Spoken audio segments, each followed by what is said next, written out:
സംസ്ഥാനത്ത് ഈ മാസം സർക്കാർ ജീവനക്കാരുടെ കൂട്ടവിരമിക്കലുണ്ടാകും. വിരമിക്കുന്ന 20,000-ഓളം പേർക്കായി കണ്ടെത്തേണ്ടത് 7,000 കോടി രൂപയാണ്. ഇതുകൂടാതെ മാസശമ്പളവും പെൻഷനും വേണ്ടിവരുന്ന കോടികൾ വേറെ.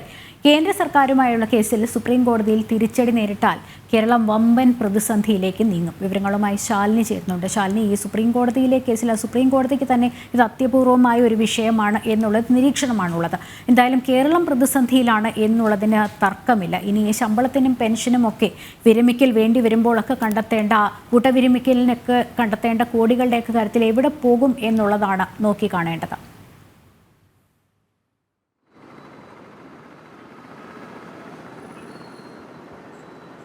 ലക്ഷ്മി, വീണ്ടും ഒരു കടമെടുക്കൽ അല്ലെങ്കിൽ അത്തരത്തിൽ കടം തേടി ജീവിക്കുക അല്ലെങ്കിൽ മുന്നോട്ട് പോവുക എന്നുള്ളതാണ് ഇപ്പോൾ സംസ്ഥാന സർക്കാർ എടുത്തിരിക്കുന്ന പ്രധാനപ്പെട്ട ഒരു തീരുമാനം. അല്ലെങ്കിൽ ആ ഒരു നയത്തിലൂടെയാണ് അവരിപ്പോൾ പോയിക്കൊണ്ടിരിക്കുന്നത്. നമുക്കിപ്പോൾ മനസ്സിലാക്കുന്നത് ഈ മാസം 31-ാം തീയതിയോടുകൂടി 20,000-ഓളം സർക്കാർ ജീവനക്കാരാണ് ജോലിയിൽ നിന്ന് വിരമിക്കുന്നത്. സ്വാഭാവികമായും ഇത്രയധികം ആളുകൾക്ക് ആ മാസത്തെ ശമ്പളം കൊടുക്കണം, അവരുടെ വിരമിക്കൽ ആനുകൂല്യങ്ങൾ നൽകണം. ഈ ആനുകൂല്യങ്ങൾക്കൊക്കെയായി 7,000 കോടി രൂപയോളമാണ് വേണ്ടി വരിക. ആ 7,000 കോടി രൂപയ്ക്ക് അപ്പുറം ഈ മാസത്തെ KSRTC ഉൾപ്പെടെ സർക്കാർ മേഖലയിലെ എല്ലാ ജീവനക്കാർക്കുമുള്ള ശമ്പളം നൽകണം. അതിനു വേണ്ടിയിട്ടുള്ള കോടികൾ വേറെയും നിൽക്കുന്നു. മറ്റ് ചെലവുകൾ, ഒപ്പം തന്നെ ക്ഷേമ പെൻഷനുകൾ ഉൾപ്പെടെ നൽകാൻ കോടികൾ വേറെയും വേണം. എവിടെ ഈ കോടികളെല്ലാം കണ്ടെത്തുമെന്നുള്ളൊരു ആശയക്കുഴപ്പത്തിലാണ് സംസ്ഥാന സർക്കാർ ഉള്ളത്. അതേസമയം തന്നെ സംസ്ഥാന സർക്കാരിന്റെ ആർഭാടവും ധൂർത്തും ഒക്കെ ഒരു ഭാഗത്ത് തുടരുകയും ചെയ്യണം. നവകേരള സദസ്സിന് പിന്നാലെ ഇപ്പോൾ ലോക കേരള സഭ നടത്താനുള്ള നടപടികളുമായിട്ടും അതിന്റെ സംഘാടക സമിതി രൂപീകരണവുമായിട്ടും അതിന്റെ യോഗമായിട്ടും ഒക്കെ പോവുകയാണ് സർക്കാർ പ്രതിനിധികളും സർക്കാരും ഒക്കെ ഉള്ളത് എന്നുള്ളതാണ്.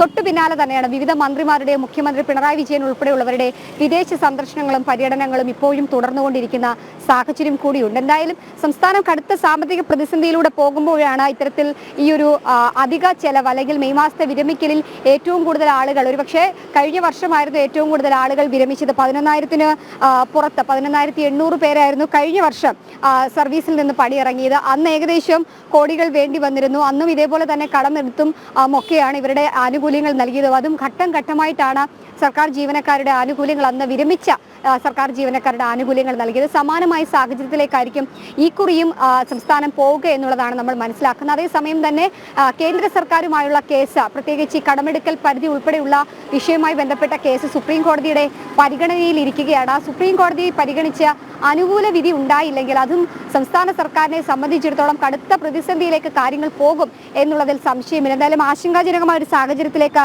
സംസ്ഥാനം കടക്കുന്നുണ്ട് എന്നുള്ളതാണ്. ഓരോ ദിവസവും കടമെടുത്ത് മാത്രം മുന്നോട്ട് ചെലവുകൾ നടത്തേണ്ട സാഹചര്യത്തിലേക്ക് കേരളം പോകുന്നു എന്നുള്ളതാണ്. കൃത്യമായി കടമെടുക്കാനോ അല്ലെങ്കിൽ കേരളത്തിന് വേണ്ടിയിട്ടുള്ള നികുതികളോ ഒന്നും തന്നെ കൃത്യമായി നൽകുന്നില്ല, GST വിഹിതം നൽകുന്നില്ല എന്നൊക്കെയാണ് പല ഘട്ടങ്ങളിലും ധനമന്ത്രി KN ബാലഗോപാൽ ഉൾപ്പെടെ വ്യക്തമാക്കുന്നത്. കേന്ദ്ര സർക്കാർ കേരളത്തെ അവഗണിക്കുന്നു എന്നുള്ള കാര്യമാണ് പറയുന്നത്. പക്ഷേ അത്തരത്തിൽ ഒരു അവഗണനയും കേരളവുമായി ഉണ്ടായിട്ടില്ല എന്നുള്ളതാണ് ധനമന്ത്രി നിർമ്മല സീതാരാമൻ ഉൾപ്പെടെ കഴിഞ്ഞ ദിവസങ്ങളിൽ തിരുവനന്തപുരത്ത് എത്തിയപ്പോൾ പറഞ്ഞത്. എന്തായാലും അതിനിടയിലാണ് ഇത്തരത്തിൽ നവകേരള സദസ്സും തൊട്ടു പിന്നാലെ ഇപ്പോൾ ലോക കേരള സഭ ഉൾപ്പെടെയുള്ള ആർഭാടം സർക്കാർ നടത്താനൊരുങ്ങുന്നത്. വിദേശ പര്യടനങ്ങളും സന്ദർശനങ്ങളും വിവിധ സർക്കാർ പരിപാടികൾക്കുമൊക്കെയായി ഖജനാവിൽ നിന്നും ലക്ഷങ്ങളും കോടികളും വകമാറ്റുകയും ചെയ്തിട്ടുള്ളത്. എന്തായാലും തിരിച്ചടി ഉണ്ടായാൽ, സുപ്രീം കോടതിയിൽ നിന്ന് തിരിച്ചടി ഉണ്ടായാൽ അതിനെങ്ങനെ മറികടക്കും എന്നുള്ളൊരു ആശയക്കുഴപ്പം സർക്കാരിനുണ്ട്.